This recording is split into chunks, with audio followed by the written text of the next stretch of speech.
यह आदमी बिल्कुल जीनियस है। उसने एक विशाल पत्थर को सावधानीपूर्वक नक्काशी करके बदल दिया।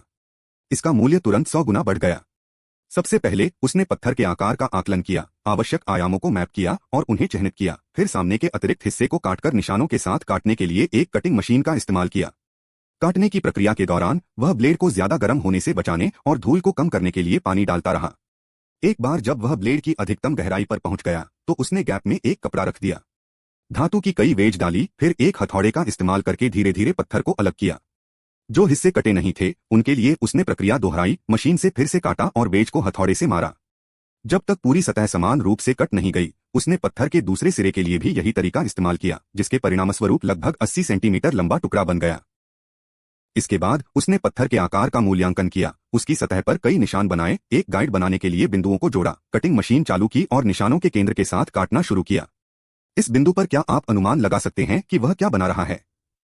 अपने अनुमान के साथ नीचे एक टिप्पणी छोड़े। अपने क्रॉस कट के माध्यम से पत्थर को टोफू जैसे ब्लॉकों में विभाजित किया गया था। अब उसने एक छेनी का उपयोग किया, पहले से कटे हुए ब्लॉकों को एक एक करके हटाने के लिए, जब तक कि सभी मध्य भाग साफ नहीं हो गए। एक खोखला गुहा बना, लेकिन गहराई अभी भी पर्याप्त नहीं थी, इसलिए उसने काटने की प्रक्रिया को दोहराया। एक बार काटने के बाद उसने नक्काशी शुरू कर दी। प्रक्रिया के इस भाग में काफी समय लगा। कई घंटों की छेनी के बाद खोखलापन वांछित गहराई तक पहुंच गया। फिर उसने गुहा के अंदरूनी हिस्से को पॉलिश किया, उसके बाद सतह को। व्यापक क्षेत्र में उसने एक रीमर के साथ एक ऊर्ध्वाधर छेद ड्रिल किया, फिर किनारे पर एक क्षैतिज छेद ड्रिल किया, यह सुनिश्चित करते हुए कि दोनों छेद जुड़े हुए हैं। यह एक नल लगाने के लिए था। यह सही है, वह एक पत्थर का सिंक बना रहा था।